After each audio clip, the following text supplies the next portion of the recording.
poems will frame our consideration of the soul. The first is by Patty Ann Rogers, who is a sort of a nature poet, maybe even a religious naturalist poet. On the existence of the soul. Now, in this poem, when she says it, she's talking about the soul. On the existence of the soul. How confident I am it is there. Don't I bring it as if it were enclosed in a fine leather case to particular places solely for its own sake? Haven't I set it down before the variegated canyon and the undeviating bald salt dome? Don't I feed it on ivory, calcium, and ruffled shell bellies, sure boulders, on the site of the petrel motionless over the sea, its splayed feet hanging? Don't I make sure it apprehends the invisibly fine spray more than once? I have seen that it takes in every detail I can manage concerning the garden wall and its borders. I have listed for it the comings and goings of 100 species of insects explicitly described. I have named the chartreuse stripe and the fimbriated antenna, the bulbed thorax and the multiple eye. I have sketched the brilliant wings of the trumpet vine and invented new vocabularies describing the interchanges between rocks and their crevices, between the holly lip and its concept of itself. And if not for its sake, why would I go out into the night alone and stare deliberately straight up into 15 billion years ago and more? I have cherished it. I have named it.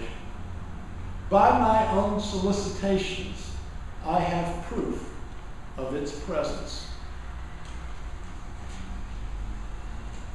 The second, a more familiar poem maybe to some of you, by Mary Oliver, called Some Questions You Might Ask.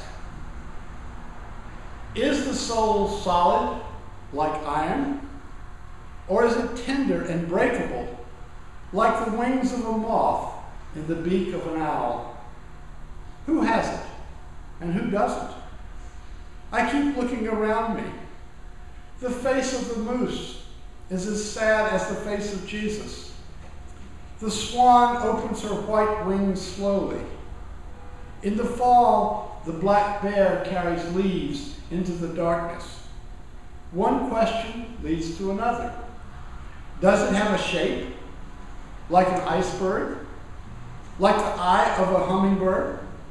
Does it have one lung, like the snake and the scallop? Why should I have it, and not the anteater who loves her children?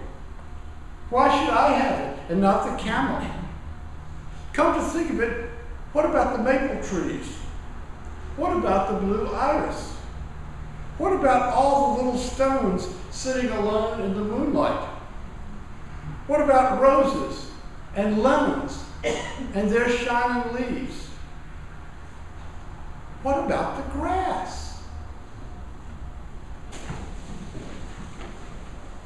What about the grass?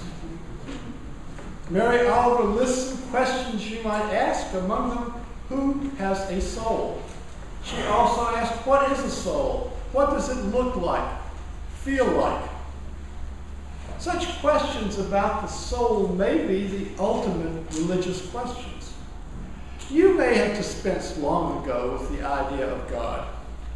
You may have consigned God to the dustbin of beliefs populated by the Tooth Fairy, Santa Claus, and Mickey Mouse. Although many regard God as both outside and inside, as intimate and ultimate, many non-theists see God as not involved in our lives or personality at all, a character in an old story that no longer has much appeal and no credibility. The soul, like God, is not a scientific concept. It will not be subject to double-blind tests and replicable results. But it differs from God in being basically internal, subjective. So it doesn't really need a lot of proof. You can have a ringside seat. You can observe for yourself whether or not you have a soul. And this direct observation of your own soul allows you to make some pretty good conjectures as to whether other people have them. And then you can look beyond people and speculate about who might have them other than people, as we're about to do this morning. The poem I read from Patty Ann Rogers affirms that there is a soul because of her subjective experience of it. She asserts that she has cared for her soul, that she has fed it, that she has made sure it appreciates the wonders and mysteries of nature, and concludes, I have cherished it, I have named it, by my own solicitations, I have proof of its presence. But what is it? What is she soliciting? Where is it located? In 2006, I had a subdural hematoma, which required 2 surgeries and a lot of consultation with my neurosurgeons. One of whom, incidentally, was the daughter-in-law of my colleague and mentor, Carl Scoble. I remember one time I was in her office, and she had an MRI image of my own brain on the screen. I looked at it intently for a minute, and then said, but where's my soul in there? She declined to answer my impertinent question. But there are plenty of neuroscientists today who are taking stabs at answering related questions. How does the brain generate the mind? And particularly, how does it generate consciousness and a sense of self? Note that to deal scientifically with these questions, you have to do some translating. Soul is too vague a concept to put under the microscope. Consciousness and sense of self are vague too, but they are a little more definite. Of course, there is as much room for skepticism about the soul as there is about God. There's always room for skepticism. Just because the soul is said to be internal, that doesn't mean that you have to accept the idea that you have one. You may see yourself as a collection of sense impressions, concepts, and memories without any unifying principle. A soul you sort of make up as you go along. Buddhism has a concept called anatta, non-self, which holds that there is no necessarily constant essence of a person. We are bundles of characteristics in this theory. We put on our personalities every morning as we put on our clothes. It is only the habitual ways of thinking and being in the world that gives ourselves and others the idea that we have a certain personality. Self, the notion that there's some essential thing called Edmund Robinson, is an illusion in this view. The consequence of this way of thinking can be quite liberating. If you struggle with personality problems, such as an addiction, you can choose to have a different set of responses to cravings. In practice, of course, a course of change must be accompanied by a lot of mindfulness exercise, usually through meditation. I remember that when I first started down the path to ministry, the training emphasized mindfulness and self-knowledge. I've long had a Buddhist spiritual director, and I remember telling him that I was afraid when I first started looking into my own personality, that it would be like peeling away the layers of the onion, but you would get to the middle and find nothing at the core. No there. And he said, and what's wrong with that? Maybe nothing. Most of us, however, will not go down this path, but choose rather to believe that there is something that we have throughout our lives, some essence of us. What Provincetown poet Stanley Kunitz described in the opening lines of his great summing up poem, The Layers. I have walked through many lives, some of them my own, and I am not who I once was, though some core of being abides, from which I struggle not to stray. This points to one of the key questions about souls. Do they evolve, or are they eternally the same? I have been drawn over the years to process thought, which emphasizes that everything evolves. However, if we go back to Greek philosophy, the soul was conceived as unchanging. Let me delve a bit into the history as I understand it. We're inclined in the present day to use the terms spirit and soul interchangeably. But in ancient times, they had two slightly different meanings. Spirit is ruach in Hebrew, spiritus in Latin, and pneuma in Greek, all of which mean breath. When you come across a human form lying on the ground inert, and you don't know whether the person is alive or dead, what do you check for? The breath. Breath is the most obvious sign to distinguish the living from the dead. And so spirit is that which gives life and which departs at the end of life. In the second creation story in Genesis, God brings the first man to life by breathing into his nostrils. Spirit is almost by definition mortal. And so philosophers would not spend much time worrying about the immortality of the spirit, but they did spend a lot of time on the immortality of the soul, which is psyche in Greek, or anima in Latin, nephesh in Hebrew. These words also originally connoted a vitalistic principle. But it was Plato who fleshed out the immortal soul, so to speak. According to Plato's account, Socrates was discoursing on the immortality of the soul when the hemlock took hold and he died. In Platonic thought, everything had essences, or forms, which were simple, eternal, universal, and unchanging. On the day he drank the hemlock, Socrates thought that when he got rid of the body, the soul would be able to apprehend truth directly, unencumbered by appetites, lust, disease, and other imperfections. Here's what he said.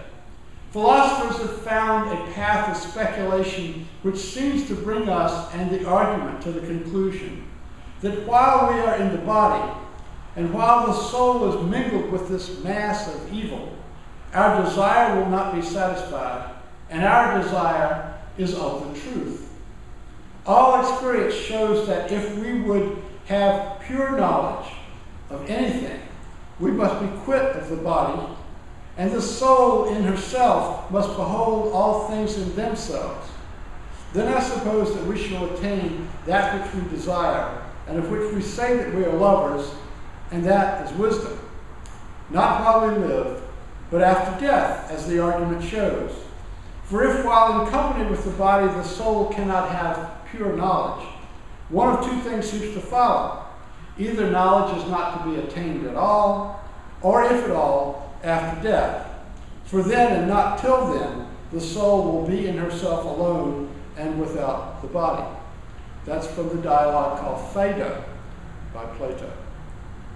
This vision of the pure soul, of a better approach to truth after death than before, entered into Christian thinking on the afterlife. St. Paul says in 1 Corinthians, for the trumpet will sound, you know this from the Messiah, the trumpet will sound and the dead will be raised imperishable, and we will be changed. For this perishable body must put on imperishability, and this mortal body must put on immortality. Now this, of course, raises a lot more questions you might ask. If the soul is a pure form, devoid of any particulars, what is the use of it? If your soul comes upon my soul in heaven, but I am no longer a banjo-playing ex-lawyer married to a pianist, how will we recognize each other? Does the soul consist in all of our life experiences, accomplishments, talents, defeats, dreams? So while soul is something we can apprehend from the inside, we still don't know exactly what it is or what it does, even in humans. Much less who might have it other than humans. Mary Oliver's poem is whimsical speculation, but the question of who has a soul does matter in an increasing variety of contexts. Take, for instance, the ethical. Who do you choose to eat? Does the lobster you're dropping into the boiling water in order to have a feast, does that lobster have a soul? Most of us carnivores think that the steak we buy in the supermarket in its plastic wrapping doesn't have anything like a soul. But suppose we were looking into the brown eyes of the cow that steak came from. We're pretty sure that cattle can feel and think in a rudimentary way, and yet most of us will rationalize eating them. Ethical vegetarians probably have the higher ground. There is a rhetorical argument that says maybe grass can think, maybe a carrot can think or feel, but it's pretty thin, since all the consciousness we know is associated with brains and neurons, and these structures happen to be missing in plants. So much for the grass. One of the earliest occasions I had to think about these issues was a Thanksgiving dinner my first wife Lee and I hosted in our second year in law school, which would have been 1973. We let it be known we would be glad to put on a feed for everybody who wasn't going home for the holiday. Our law school was very committed to ethnic diversity, and one of my fellow students was a full-blooded Navajo who had become a music playing buddy of mine. He was quite robust. I can remember Danny taking a whole leg of turkey for himself. We were being visited at the time by a friend named Kevin we had known from college, who decades later was to be the best man at my second wedding. I remember Danny offering Kevin some turkey, and Kevin declining, explaining that he was a vegetarian. Danny looked a bit shocked by that, and I can still remember what he said. Well, any friend of Lee and Edmonds is a friend of mine, but I have to tell you that vegetarianism is against my religion. We Navajos believe it is our duty to eat meat, but we also believe it is our duty to apologize to the spirit of the animal before eating. I revisit that Navajo principle sometimes to rationalize my continued meat eating, but I must say I don't practice it. If I were to set out now to apologize just to all the pigs I've eaten in my lifetime, it would take me several more lifetimes. Note that Mary Oliver asked, who has a soul, not what has a soul. In a sense, this prejudices the question, because the English language makes the distinction between entities we consider to be animate and those we consider inanimate. Though Mary Oliver asked questions about the stones gathered in the moonlight, most of us would consider stones definitely a what and not a who. I was not raised on a farm, but I am told that children who are learn quickly to name the animals that are pets, but not the ones which are pests, and especially not the ones which will be slaughtered for eating. Naming a thing gives you what Buber called an I-thou relation to it. You are recognizing some aspect of individuality or personhood when you give anything a name. But animals are not the only questions about souls. Suppose we go outside the realm of nature altogether. What about manufactured things? Most things we make with our hands are definitely what's, not whose. But we have legends which cross that line, like Pygmalion, the sculptor who falls in love with his creation, or Pinocchio, the puppet who became a real boy. These incarnations of imagination usually end badly in the folk tales, and that reinforces that there's a pretty bright line between the things we make and the things we consider persons. In the Council of Nicaea in 325 AD, one topic that was hotly debated was whether the Logos, the second person of the Trinity, which was said to be incarnated in Jesus during his lifetime, was made by God the Father, as a sculptor would carve a sculpture, or was born from God. The resolution of this issue is contained in a phrase in the Nicene Creed that the Son was begotten, not made. We're inclined to ensoul those things which are born of other beings, but not those which are made by people. But this distinction is also getting fuzzy. In this day and age, there are scientists working hard at engineering DNA to create new life forms that will do all kinds of useful things for us. There are others who are working on artificial intelligence, creating computers who program themselves and thus are capable of learning in the way that the brain circuits learn. One of the great centers of artificial intelligence is a lab at MIT, and in the late 1990s when I was in divinity school, I visited there, and I met Anna first. Anna is from the Netherlands. She was the first was the Artificial Intelligence Lab's resident theologian. She was paid to think about questions such as this. If we had a machine which actually could exhibit human consciousness, should we baptize it? Would it then be murder to unplug it? Artificial intelligence has come a long way since the late 1990s, and I don't know whether there are still theologians at major universities paid to think about it. Like many of you, I carry a bit of artificial intelligence in my pocket, in the robot voice of my iPhone, which Apple calls Siri. I will ask Siri a question. Siri, do I have a soul? I don't have an opinion on that. Siri, do you have a soul? This is about you, not me. Oh no, Siri, I want to know about you. What do you look like? I'm Siri, here to help. Do you have eyes? Do you have ears? I've never really thought about it. There you have it. Siri is coy and not given to philosophical speculation. Interestingly enough, there is now a rival Microsoft smartphone which advertises that its robotic voice will answer more questions than Siri. But hardware and software are not the only things that people create which might be considered to have souls. When the U.S. Supreme Court ruled in Citizens United that corporations have free speech rights, I preached about whether corporations had souls and concluded they did not, because they have no death, they are made by people, they have a specific purpose, and they may be owned, bought, and sold. However, I have to hedge my bets even here, because this church is a corporation, and I would like to think that it has a soul. I don't think that General Motors, News Corp, or Apple has a soul, but I'd like to think that the UU Meeting House does. What is the difference?